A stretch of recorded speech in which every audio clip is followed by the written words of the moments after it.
Hi, a few installations I've done over the years, we've needed to distribute data over quite a large number of nodes, and the way I've often done that is using these. This is a board that I designed a while ago, which acts as a power and data distribution point for large installations. What it does, it takes in RS485 data from anywhere between 2 and 6 megabaud, and then splits it out to multiple low speed, typically 100k up to 250k baud TTL level serial streams to a number of different fixtures. It's packaged using this is actually the lid off of a Hammond flanged enclosures. It makes quite a nice little sort of compact way of protecting PCB level things. And so this has got a big chunky connection for a power supply, because this could easily have, say, a 24 volt, 25 amp power supply connected to it, and it just provides individual polyfused outputs for each fixture that's then connected through a JST VH connector along with a 5 volt TTL level data feed. And this is fairly straightforward. This is a PIC32 receiving the RS485 data stream, picking off its own group of channels, and then a sort of bit bash software UART outputting through a couple of 74HCT 595s that act both as I/O expansion and also level shifting from 3.3 up to 5 volts. It's basically using 5 volts just to maximise the signal to noise ratio on the end of the cable. And the installation that these were originally designed for was for a big display in Hong Kong. I did a talk about that at EMF Camp a couple of years ago, and there's a link in the description to a video of that talk. Incidentally, if you go to my channel, there is a playlist of all the videos of me doing stuff that are hosted elsewhere, like talks I've given at other venues and so on that have been recorded by somebody else. It's called External Videos. I'll put a link down below to that as well, so those are all the videos that you might not have caught if you just look to my channel. These work pretty well. The problem is that on a couple of installations I've done recently, the actual node count has been high enough that RS485 was going to be a bit of a struggle, even using quite a large number of RS485 ports simultaneously. Things like the FTDI packet length issue, which I've mentioned before, meant it was going to be quite a fiddle to actually use these. So I thought it might be time to actually start looking at using Ethernet rather than RS485. A few years ago I did this. This was based my first sort of foray into playing around with Ethernet. This was for a large sort of 3D cube type installation. This takes Ethernet UDP packets coming over Ethernet and outputs 72 UART streams at about 9600 baud. And this used a PIC32 MZ, which is a high speed 200 megahertz part. So I knew I wasn't going to have any problems generating all those UART channels, but also I had enough pins that I can just do everything with basically one chip. And for the Ethernet, although there are PICs with Ethernet available, I really didn't want to sort of start getting into all the libraries and everything. So I used the WIZnet W5500 chip, which is actually a really nice chip for this application. It's 100 meg Ethernet with an SPI interface. Minimal external components. The PIC Ethernet does need an external PHY chip, so by the time you've added the external PHY, the parts cost of using the WIZnet chip isn't really hugely different. These chips are like under £2, even in small quantities.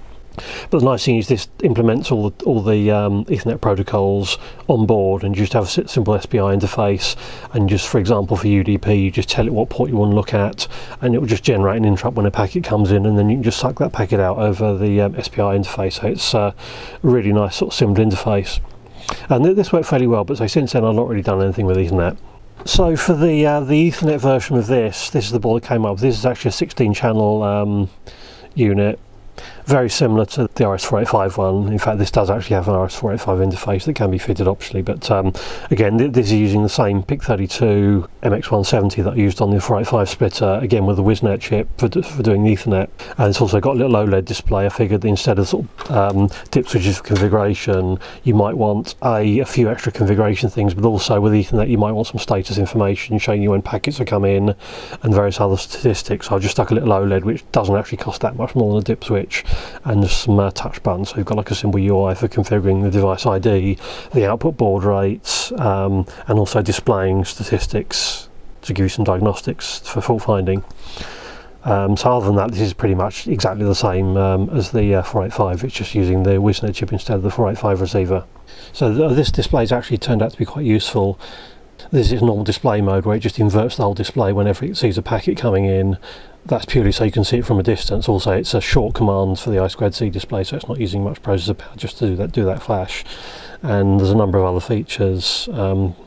So for example, we can see counts of incoming packets, any overruns, which is when you send a packet while it's still forwarding the output data, how long it's been running. So for example, if you've got a power failure, you can actually tell how long it's been up, and things like incoming frame period, the packet length it's being sent, formats and so on.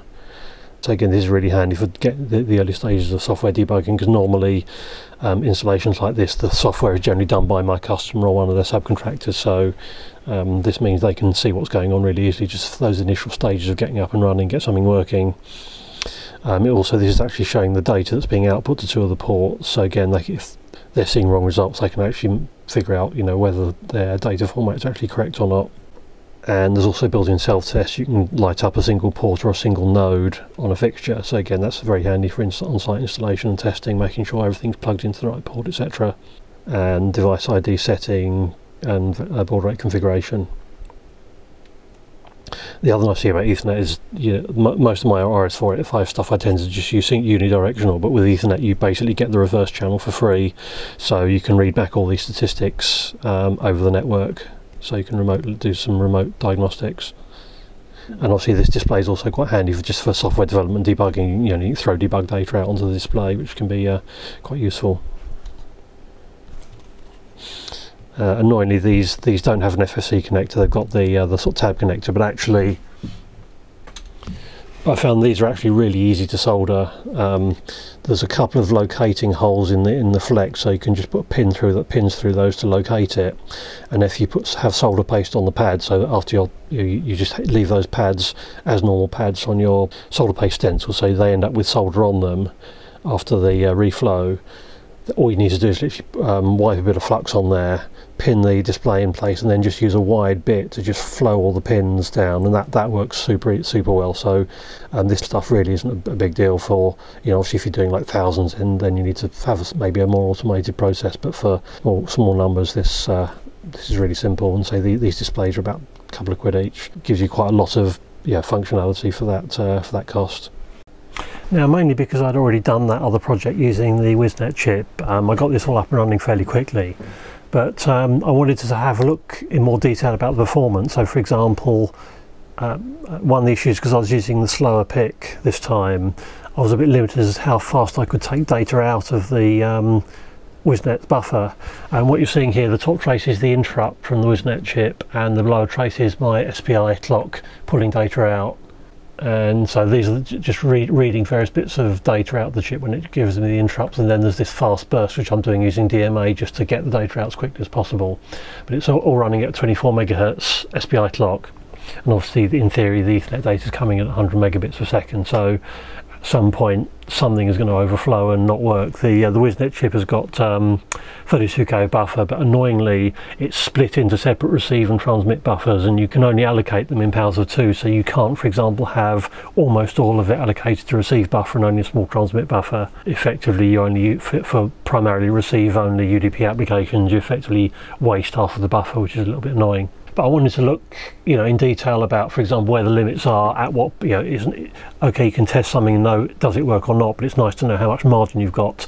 Are you on the edge of something falling over, or have you got tons of margin? One slight annoyance is the WIZnet chip doesn't support fragmented packets, which means that you're limited to UDP packet size of about 1.5K. And for this installation we had about nearly 600 bytes per node over 16 nodes. So for this design I decided that you send it one packet per port, and then the last packet you send, it then starts sending all the data to all the ports simultaneously.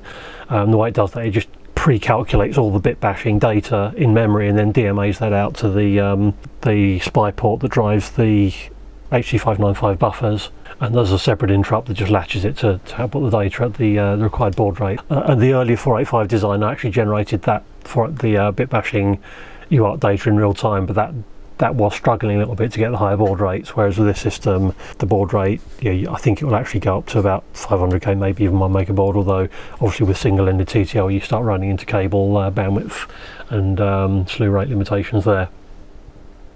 So basically this receives the packet at the moment. This is only sending one packet, so it's only writing to one port. But for example, if I change that to now write to 8 ports, this is sending fairly small packets, 40 bytes per port, and you can see that it's actually pulling the whole packet out before it gets the next interrupt.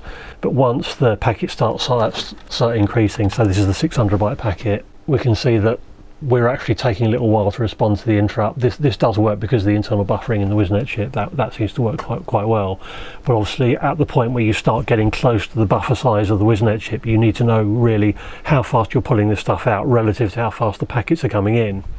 Unfortunately, as far as I can tell, there's no way of telling on that chip that you've actually underflowed and not pulled data out fast enough. There might be some obscure way, but there certainly isn't an obvious way. If someone has encountered this and knows, please leave something in the comments. But so what I wanted to do really was to look at the actual incoming Ethernet packets. Obviously I get an interrupt from the WISnet chip when I get a new packet, but if I haven't yet pulled the previous one out, then that interrupt isn't going to happen until I'm not going to see that interrupt until I finish pulling that data out. So what I really wanted to do was look at the Ethernet traffic to actually see how closely together the packets are actually coming in. And also I was just using some fairly crude Visual Basic code with the WinSock API to generate the packets, and if you're generating more than a few, you start having to add delays, because otherwise you get stupid error messages about blocking drivers and so on. So I thought, okay, that's easy enough, I'll just stick the scope on the Ethernet line. Surely it must be obvious when there's data or no data. Not really knowing much about 10 base T, but if you actually look at what's actually on the coming out of the mag jack, it's basically as near as damn it random. There is certainly no easily discernible pattern that tells you, when there's a packet, when there's no packet, when there's a starter packet or anything. So I found this sort of rather annoying. So I really wanted to see, how long the packet lasts and the actual timing of them coming in. So I sort of thought a bit about this and put a post on the EV blog, and someone suggested, well, what you need is just get an Ethernet PHY chip, the physical layer chip, and that will give you a data available chip, because the encoding is quite complex. There's a chip to do it, so just use that. Look through, I think it was DigiKey, just to find the cheapest Ethernet PHY that came on a board with a socket on it. So these chips are almost always in QFN packages, so I just wanted something ready-made. So it turned out to be this. This is the microchip, formerly Micrel KSZ8061 on a Dorza board. I think it was about 30 quid. This was sort of literally just about the cheapest device already mounted on a board that I could find. So I just got hold of that and started having a play around with that. Slightly annoyingly, this didn't have the oscillator on it, but basically all I had to do was connect a 50 megahertz oscillator up to it. I think I had to tie a couple of pins low, like the transmit enable, just to stop it transmitting. And that gave me pretty much exactly what I was looking for. This top trace is the data valid output from that PHY chip. So now I can see exactly when the packet's actually coming in. Also, you can see the end of the packet corresponds pretty closely to the first interrupt from the WISnet chip. Also, when I was messing around adding delays in my VB software, I can see exactly what that was doing. So I can sort of change the packet spacing. I can sort of send them coming in like super quick, one after the other, and basically I can make sure that I'm generating worst case test conditions to make sure that it doesn't break my code. So obviously someone else could be generating packets from any system, whether it's a Raspberry Pi or a superfast PC or whatever. I need to be reasonably confident that my system isn't going to sort of fall over under certain circumstances. So I can now have much more confidence that my system can actually handle maximum size packets coming in at the maximum rate. I can actually see where the packets are in. I can see how long my latency is responding to them, and actually and know exactly where I'm at in terms of timing. And the other thing that makes timing potentially complicated is you typically have gigabit Ethernet coming into a switch and then 100 meg going to each of these splitters, so the timing can all get quite complicated. So it's good to be able to see the actual timing of the data that's actually hitting my splitter. So for example, you could see if maybe packets are getting lost in the switch and so on. It means you've got like very good, very fine grained timing information. Of course, you could use something like Wireshark to get a lot of this information, but sometimes if you actually want to look at the relationship between the incoming packets and other hardware, then I think this works a lot better. Incidentally, the reason for this occasional long delay is that's when it's updating the display, just doing that display flash. The interrupts are just dealt with polled rather than by an interrupt, so that's why we get this occasional gap. So again, because those gaps are there, I need to make sure that in the worst case conditions I'm always getting all that data out and I'm not losing anything. That was useful, and I could have stopped there. As well as this sort of application, I can see this might be useful for things like some reverse engineering, things like power analysis attacks. So for example, if you've got a very precise information on when an Ethernet packet arrives, you can then look at how that's being processed within the system, use that timing information for targeting various types of attacks. So it might be quite useful for that. And say this little module, it's slightly annoying that you need to add a crystal, so it's a little bit, and it's got a 0.05 inch pin header, so it's a little bit messy to breadboard with, but it does the job. So then I started thinking, well, yeah, we've got this Ethernet chip there. How hard would it be to actually extract the data so that we can effectively get Ethernet decode on scope screen in the same way we have serial decode, using parallel bus mode. So most mixed signal scopes, you can group the digital inputs to form a bus or produce a bus display. So if we can maybe take the data out of that PHY chip, format it to 8 bits wide parallel, display on the scope, that will effectively give us Ethernet decode on the scope for super cheap. I mean, Ethernet decode is available on some very high-end scopes, but lower end ones, I don't think I've ever actually seen it. Now, the interface from this PHY chip is called RMII, Reduced Media Independent Interface, and this is an interface that's used to connect, and this is an interface between the PHY chip and the Mac, which is typically integrated on microcontrollers these days. And this is actually a very simple interface. It's a reduced pin count version of the MIO interface. And basically there's 4 signals. There's a 50 megahertz clock that you send to the PHY chip, and then the PHY chip gives you 3 signals. You've got the data valid signal, which is the one that we're triggering off to actually look at the packets. And there's 2 data lines, there's D0 and D1. So every 50 megahertz clock cycle, you get 2 bits. So 4 of those cycles gives you 1 byte of the data that's coming across the media. One thing which is not totally clear, again, someone that knows about these things maybe can correct me, but when the data valid signal goes high, it's not clear whether there is a fixed number of clocks between that point at the point at which the data actually starts coming out, i.e. is there a fixed number of clocks between when data value goes high and the byte boundaries in your data, because the Ethernet packet starts with a couple of preamble bytes which are used to synchronize. So I'm guessing that the number of clocks it takes for that to synchronize can be variable, so you can't necessarily rely on that just using a fixed number of clocks before you start taking these 2 data signals and turning them into bytes for display. However, there's one really neat thing that I realised. So the Ethernet frame starts with 8 AA bytes, which are alternate 1s and 0s, which are used to synchronise and set all the data slicing levels and so on. And because we're outputting 2 bits at a time, so that one output provides all the odd bits, the other all the even bits, that alternate sequence from 1s and 0s actually comes out as all 1s on one data line and all 0s on the other data line. And at the end of the preamble there's a start frame delimiter byte, which is AB. And the nice thing about that is that we can actually use that using some really crude hardware to synchronize. So here we've got the AA, so you've got 1 0, then the AB, which is 1 1, so we've got the 1 1. So basically, as this data comes in, all we need to look at is data valid high, D0 and D1 both high. At that point we know we're at a known position with respect to the byte framing. So we can use some extremely simple logic to simply start shifting and latching our data every 4 bits, synchronized on the point where all those 3 lines are high, and then just stop when we see the data valid go low. So once we're synchronized, we can clearly see the data patterns here. I'll just set this up so I can send specific byte values. So that's set FF, and as I sort of reduce the value, which starts at 0, so you get 0, 1, 2, 3, 4, 5. So you can clearly see you've got sort of 2 bits starting the least significant bit on RxD0. So this is sort of bit 0, 1, 2, 4, 5, 6, 7. So clearly that's going to be sort of easy enough. All we need to do is stick both of those into a shift register, latch it at the end of the byte period, and then we can output the parallel data.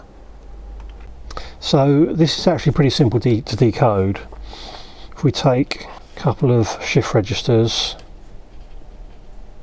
with latches, so these would be 74HC595s. We have our data 0 going in there, data 1 going in there, our 50 megahertz clock, clocking both of these. So our data is sort of coming through these shift registers, and we just use the first 4 bits coming out to as our byte value. So it'd be like bit 0, 1, 2, 3, etc. And we just need to generate a latch signal on every byte boundary, and we can do that fairly simply by just literally taking the D0, D1 and DV, ANDing those all together and using that to, this is a very sort of rough representation, it's not strictly perfect, to set a latch, and we use our DV going low to clear it. What we now have here is a pulse that does this.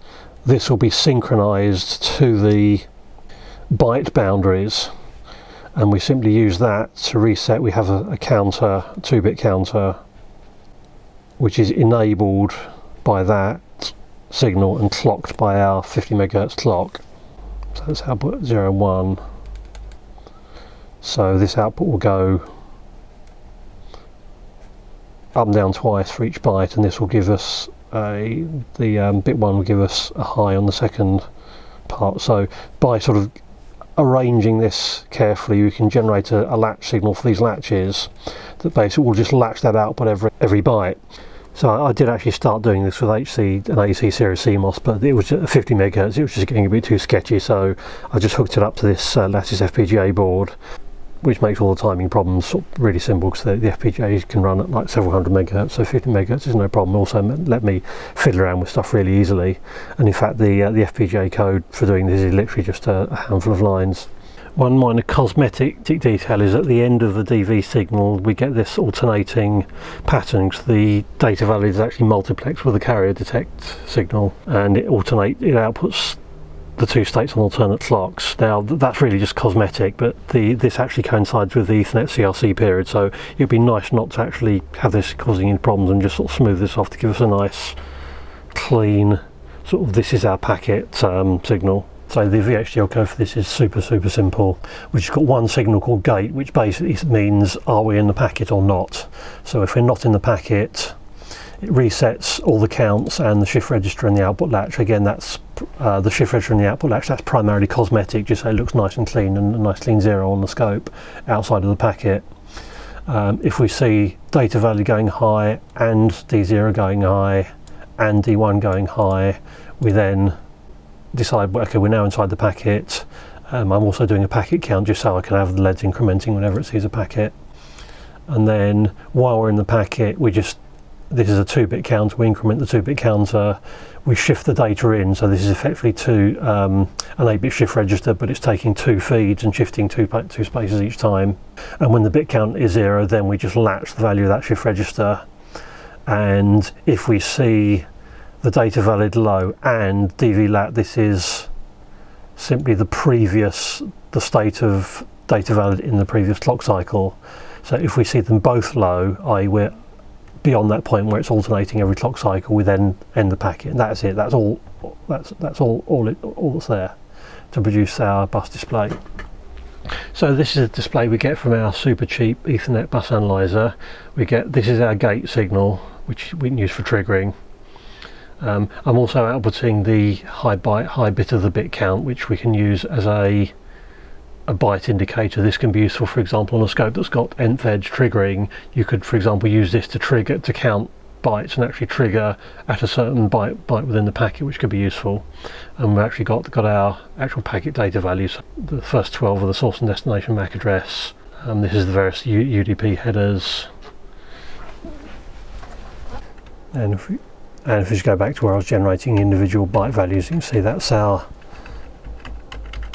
that single byte within the UDP packet we're seeing directly, so we can directly see the data values within the packet. A slight cosmetic annoyance with this, of course, because we're just outputting the last byte value. If we get 2 consecutive bytes the same value, they just appear in one position. It would be nice if this was actually divided up, so you could actually make it a bit clearer, because if, for example, you've got a few different runs of the same byte length, the display just becomes sort of slightly less clear. So it's not a huge deal, just it's really a cosmetic thing.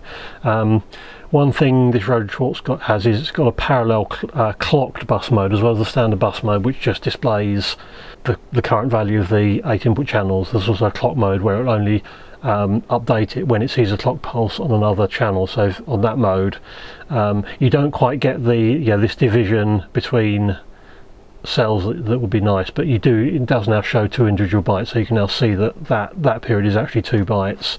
And again, that'll probably be more useful, for example, situations here where that top display, it's not immediately obvious how many bytes there are, whereas here you can just count them, you've got 6 bytes. So that's a nice addition. I did look at actually emulating that by between each byte briefly outputting the inverse of the previous value, just to guarantee there was going to be a change, and it sort of worked, but it looked a little bit messy, and because you've got more data, it actually means you can't show as much data on the screen. We can compress that right up and get as much data as we can on screen, whereas if we were doing that, we'd actually not be able to show as much, because that effectively those glitches in between would take up some of the display space. So I'm not really sure how useful that is. Unfortunately, the Roden-Schwarz scope doesn't have nth edge burst triggering. If you're not familiar with it, basically what this allows you to do is define an idle time and then tell it to trigger a certain number of events after that time. So here we can use the per byte pulse to actually trigger on a specific byte within the packet. So simply by just changing this, you can see we're sort of moving to a specific point in the packet. So that's a potentially useful thing if you just want to look at, say, a certain area. For example, on a UDP packet, you might want to bypass all the header and just start looking at the actual payload and just trigger on that.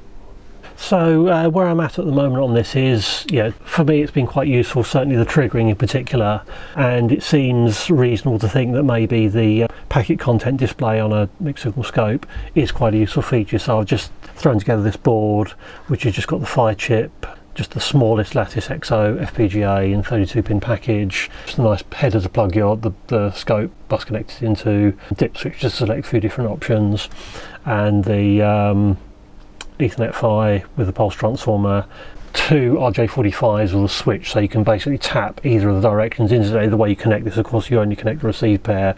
You tap that onto the transmit or receive pair of the other device you want to look at, typically between the switch port and the device. And in practice, because 10MHz is designed to run like 100 meters of cable, if you're using short cables, the additional load on that tap doesn't seem to be cause much of a problem. Although sometimes you do find you have to reinitialize the port, because when the port connects, it does some measurements to figure out the best equalization for the cable. So sometimes that changes when you connect a tap, and in fact sometimes I've even found that connecting like a half-meter stub of cable is enough to actually upset it quite significantly. So I've added provisions to add some series resistors. I'm sure we could probably add some resistance on that tap to reduce the loading and still get good data. The question is how useful is this to anybody else? I really don't know. It seems reasonable that there are people out there that would like real-time scope Ethernet decode, but so for the moment I'm just going to make just all of these PCBs. I'm going to make a few up. If you can think of some interesting use cases for this, then please let me know. And so things that come to mind, the software development. Also, if you're developing particularly lower powered, lower computing power devices that have Ethernet interfaces on them, you may well want to look in detail at how well they're coping with Ethernet traffic, what the margins are, etc. And obviously, if you're developing code that's spitting stuff out over Ethernet, you might want to have more real-time information than you get from something like Wireshark, to see exactly when that packet is generated with respect to maybe other processes going on the system.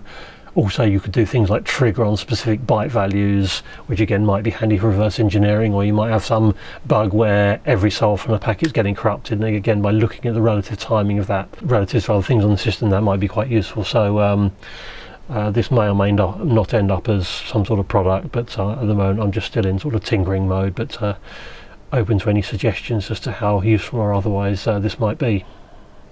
Stay tuned.